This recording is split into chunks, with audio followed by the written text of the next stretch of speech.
कई बार लाइफ में हमारे कुछ भी सही नहीं चल रहा होता है और उसका जो तारनदार होता है वो किसी और के ऊपर नहीं होता है या किसी और की वजह से नहीं हो रहा होता है। उसका जो सिर्फ और सिर्फ रीजन होते हैं वो कई बार हम स्वयं होते हैं। और यहाँ पर जो मैं विषय लेने जा रही हूँ वो ये है कि कैसे अपने स्वयं के व्यवहार को सुधारा जाए। और फ्रेंड्स, इस वीडियो के माध्यम से एक चीज और भी कहना चाहूंगी कि जितनी दफा मैं इन सारी चीजों पर डिस्कशन करती हूँ, सो ऐसा नहीं है कि मैं कहूँ कि आई एम परफेक्ट और I am a saint. So yes, कई बार ये सारी चीज़ें मैं खुद भी रिकॉल करती हूँ और अपने आप में भी ये चीज़ें सोचती हूँ कि यस, कहीं ना कहीं खुद से भी अगर गड़बड़ हो रही है, कहीं ना कहीं अगर बिहेवियर में खामियां आ रही हैं, तो उसको किस तरीके से सुधारा जाए। उसके लिए सबसे बड़ी ज़रूरत ये होती है कि हम खुद में माने कि यस, हमारे बिहेवियर में चेंजेस आ रहे हैं, हमारा जो व्यवहार है वो पहले की तरह नहीं रहा है, बात बात पर गुस्सा आ रहा है, बात बात पर ओवर रिएक्शन हो रहा है,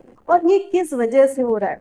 कई बार क्या होता है कि जहां पर हम जॉब कर रहे होते हैं वहां पर हमें उस तरीके से सेटिस्फेक्शन नहीं मिल पा रहा होता है, या उस तरीके से वहां पर शांति नहीं होती है, हमारे कलीग्स परेशान कर रहे होते हैं, ऑफिस पॉलिटिक्स होती है, या काम ज्यादा होता है और मतलब हम उसमें पूरे तरीके से फिट नहीं हो पा रहे।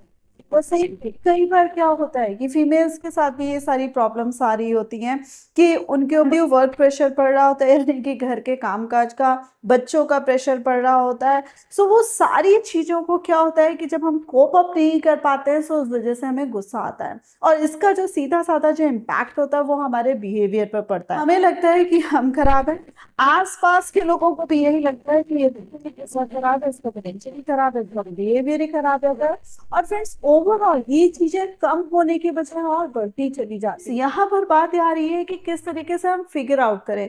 अगर ऑफिस पॉलिटिक्स इतनी ज्यादा बढ़ गई है, तो पहली चीज तो हमें ध्यान देना है कि किस तरीके से इनको इग्नोर करा जाए, क्योंकि वो जो लोग हैं वो एक दिन में तो सुधरने वाले नहीं है ना सही होने वाले हैं। सो खामखा आप अपनी एनर्जी उनकी तरफ डाल रहे हैं। द सेम वे अगर हाउस वाइफ्स की बात करी जाए, फीमेल्स की बात करी जाए, जिनके ऊपर वर्क प्रेशर बहुत है, बर्डन लग रहा है, सो रादर देन सारी की सारी चीजें खुद करने के, आप कुछ चीजों को डिवाइड करिए। कुछ कामों में आप डोमेस्टिक हेल्प ले लीजिए और सारी चीजें खुद करने की कोशिश मत करिए, और देखिए कि किस तरीके से आप अपना काम हल्का करके अपने नेचर और बिहेवियर में चेंजेस ला रहे हैं। फ्रेंड्स, जो सेकेंड पॉइंट आ रहा है कि ये बिहेवियर चेंज करने की एकदम से जरूरत क्यों आ पड़ी, क्योंकि ये जो बिहेवियर है ये कहीं ना कहीं आपकी खुशियों में एक रोड़ा बन रहा है, कहीं ना कहीं आपकी सक्सेस में बाधा बन रहा है, और कहीं ना कहीं आपके अपनों को ही आपसे दूर करे ले जा रहा है। सो फ्रेंड्स, अगर एट लास्ट ये सारी चीजें जब हमसे छिन जाएंगी और उसके बाद अगर हमने अपने अंदर ये चेंजेस लाने की सोची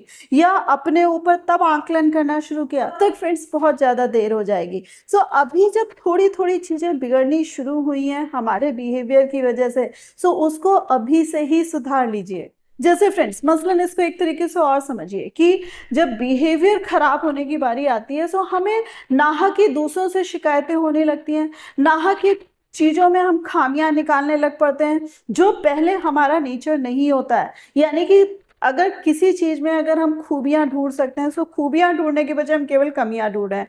इवन देन बाकी सारी चीजों को तो छोड़ दीजिए, कई बार अपने में ही खुन्नस खा रहे हैं। सो फ्रेंड्स, ये जो बिहेवियर में चेंजेस आ रहे हैं ये हमें खुद में पता लग रहे हैं, बट कई बार हम एक्सेप्ट नहीं कर पा रहे और कई बार इसको वाकई फिगर आउट नहीं कर पा रहे होते। पर्पसफुली आपको इसकी प्रैक्टिस करनी पड़ेगी कि रादर देन कमियां निकालने के, हर चीज में आपको खूबियां ढूंढनी है। जैसे बच्चों को होमवर्क का टास्क दिया जाता है कि स्कूल से जब वो आते हैं तो उनको होमवर्क दिया जाता है, द सेम वे आप इन चीजों को खुद से आकलन करिए, समझिए और देखिए कि यस, आप हर चीज में खामियां निकाल रहे हैं। सो प्रैक्टिस किस चीज की करनी है कि हर चीज में ढूंढ कर बैठ कर आपको खूबियां निकालनी है, क्योंकि गलती निकालना तो आसान होता है, खूबियां निकालना मुश्किल होता है। सो अब आपको थोड़ा सा टफर टास्क खुद को देना पड़ेगा। साथ साथ फ्रेंड्स, हम अपने आसपास के जो लोग होते हैं उन्हीं को सबसे ज्यादा फॉर ग्रांटेड लेते हैं, यानी कि बाहर की दुनिया में तो हम फिर भी फॉर्मेलिटी कर देते हैं, थोड़ा सा ठीक से पेश आते हैं, अदब से पेश आते हैं, फॉर्मेलिटीज का ध्यान रखते हैं,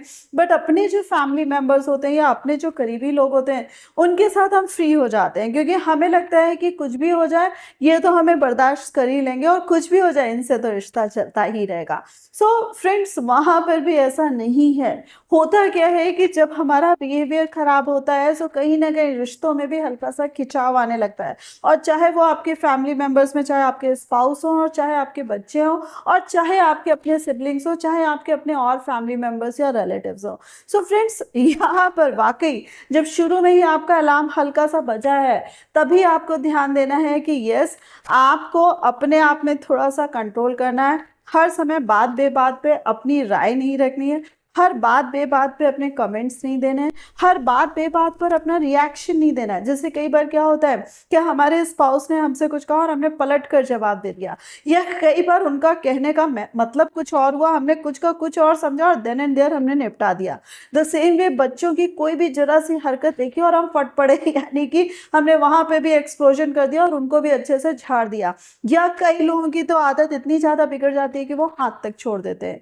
सो बात ये आ रही है कि अपने आप को कंट्रोल करना है। यहाँ पर ध्यान रखना है कि जैसे हम बाहर पे ध्यान रख रहे हैं, वैसे ही हमें उससे ज्यादा कहीं अपनों के बीच में अपनों को खुद से महफूज करते हुए उनके साथ अच्छा व्यवहार करना है, क्योंकि कई बार हमारे अपने ही हमारे अपने व्यवहार से घायल हो। और इसी तरीके से फ्रेंड्स, इस समय एक चीज और आती है कि हमें दूसरों के बुरे बोले गए शब्द तो बार बार अपने कानों में खटकते रहते हैं, बट खुद हम कैसे बुरे शब्द बोल गए वो हमें बिल्कुल ध्यान नहीं रहता है। और अगर रिकॉल करते भी हैं तो हम अपने आप को बार बार जस्टिफाई करते जाते हैं कि नहीं, अगले ने ये कहा था इसलिए मैंने ये आंसर दिया था, अगले ने ऐसा करा था इसलिए मैंने ऐसा बिहेवियर करा था। सो फ्रेंड्स, कई बार ये जो जस्टिफिकेशन होते हैं ये अपने आप में ही सीढ़े होते हैं, यानी कि इनका कहीं कोई तथ्य नहीं होता है। हम केवल और केवल अपने आप को बचा रहे होते हैं और केवल अपने आप को झूठी सहानुभूति दे रहे होते हैं कि भाई तुम गलत नहीं हो। सो फ्रेंड्स, यहाँ पर थोड़ा सा जिगरा रखिए कि गलत को गलत कहें और सही को सही कहें। भाई जो गलत हो गया है वो तो गलत हो ही गया है। सो फ्रेंड्स, चीजों को स्वीकारें कि भाई पीछे अतीत में गलती करी है, अब तो भैया बुरा ना बोले, अब तो ढंग से रहें।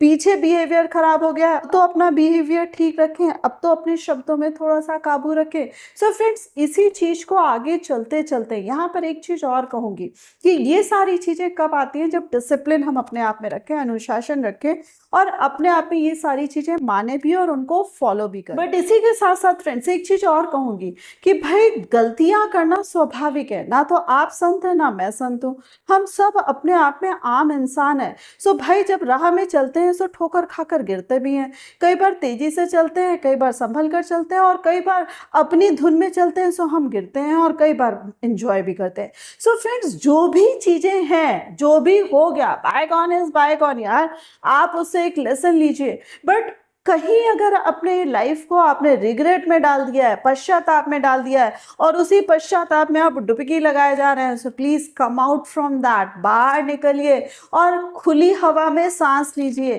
क्योंकि फिर से याद दिलाऊंगी कि आप भगवान नहीं है, आप साधु संत नहीं है, आप केवल एक ह्यूमन बीइंग है। गलती जो हो गई वो हो गई, बट उससे बाहर निकलिए और स्वयं से स्वयं को माफ भी कर दीजिए। बट इसी के साथ साथ फ्रेंड्स, जो दो पॉइंट्स में लास्ट के ले रही हूँ कि हर एक से अदब से पेश आइए, हर एक का आदर सत्कार करिए, हर एक को समझिए और अपने आप को समझाने की कोशिश करिए। बट कई बार क्या होता है कि हमें लगता है कि जब हम अपने आप को पूरे तरीके से चेंज करने के लिए आतुर होते हैं सो हम दूसरों के सामने अनड्यू बेंड हो जाते हैं, यानी कि अनड्यू हम झुक जाते हैं और हमारी जो रीढ़ की हड्डी होती है वो कहीं ना कहीं गायब हो जाती है। सो फ्रेंड्स, दूसरों को रिस्पेक्ट दीजिए, बट दूसरों की रिस्पेक्ट करने का मतलब ये नहीं है कि जो स्वयं की रिस्पेक्ट है उसी को आप गायब कर दें या उसके साथ आप कॉम्प्रोमाइज कर बैठे। दूसरों की जय करें, दूसरों की रिस्पेक्ट करें, बट उससे पहले कहीं ना कहीं खुद को रिस्पेक्ट और खुद को प्यार करना ना भूलें। Friends, last but not the least, फिर से यही कहूंगी जो बार बार ये कहती हूँ कि दूसरों से ज्यादा एक्सपेक्टेशंस, ज्यादा उम्मीदें लगाना छोड़ दीजिए। जब हम ज्यादा उम्मीदें लगाते हैं, ज्यादा दूसरों को प्यार कर बैठते हैं और लगता है कि नहीं भैया वो हमारे लिए तो सब कुछ निछावर कर देगा और सब कुछ हमारे लिए अगला बंदा कर देगा। सो फ्रेंड्स, इस तरीके की चीजें अगर आपके दिमाग में गलती से भी है तो इसको दिमाग से निकाल दीजिए। अगर कोई कुछ भी आपके लिए कर सकता है तो वो स्वयं आप हैं। आप अपनी सहायता स्वयं कर सकते हैं, किसी भी मुसीबत से भी स्वयं आप अपने आप को निकाल सकते हैं। कोई आज की डेट में आपकी कोई हेल्प नहीं करने आने वाला। सो फ्रेंड्स, आपके अपने बने रहे, इस वजह से अपने बिहेवियर में चेंजेस लाइए और होप आप वीडियो की जिस्ट समझ गए होंगे। सो कौन सा पॉइंट सबसे अच्छा लगा मुझे कमेंट करके जरूर बताएगा। नहीं, वीडियो पसंद आया तो उसको लाइक करना मत भूलिएगा, अपने फ्रेंड्स के साथ शेयर करना मत भूलिएगा और ऐसे ही लाइफ लेसन जानने के लिए मेरे चैनल को सब्सक्राइब कर दीजिएगा। तो thanks a lot for giving me this much time.